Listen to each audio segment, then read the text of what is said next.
En cuestiones de salud, los niños son los más vulnerables a ser contagiados de piojos por sus amigos o compañeros de clase. Nuestra compañera Maralí Madrid salió a investigar sobre las medidas de prevención para que esto no se convierta en una epidemia. Adelante, Maralí.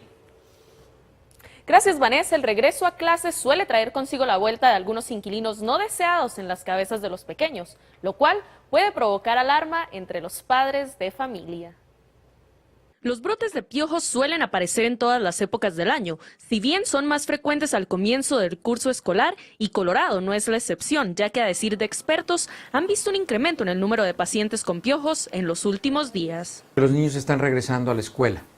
Entonces, si hay un niño con piojos en una parte de Colorado y él vive en su casa y está ahí, pues el riesgo es de que, pues le contagie los piojos a sus hermanos si es que está en contacto con ellos. Pero una vez que los niños regresan a la escuela, esos niños empiezan a estar en contacto con otros niños. Entonces, en el momento que se pone en contacto la cabeza con la cabeza de otro niño, existe el riesgo para que los piojos se pasen de una cabeza a otra. Las escuelas son el principal foco de contagio y cuando algún menor es infectado, además de las molestias físicas, en ocasiones son víctimas de discriminación y son avergonzados por sus compañeros, ya que de inmediato se les relaciona con un ambiente con poca higiene. Si ese niño lo detectan en la escuela y le dicen que ya no vaya a la escuela, pues eso no tiene sentido. Lo único que tienen que hacer es evitar que ese niño ponga en contacto su cabeza con otros niños. Se piensa que la gente que tiene piojos es gente sucia y no tiene nada que ver.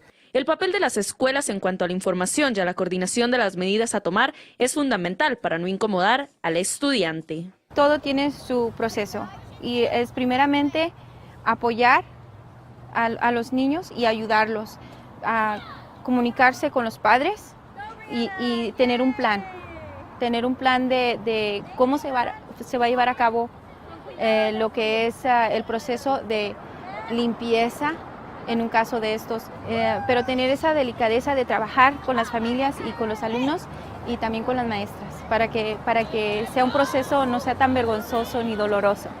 A pesar de que en el pasado el brote de piojos se asociaba a una deficiente de limpieza personal y a las condiciones de pobreza, este es un problema que afecta por igual a todo tipo de poblaciones sin diferenciar clases sociales ni condiciones higiénicas. Hasta aquí mi información para Noticias Colorado, Maralí Madrid. Regreso con ustedes a los estudios. Muchas gracias, Maralí, por tu reporte.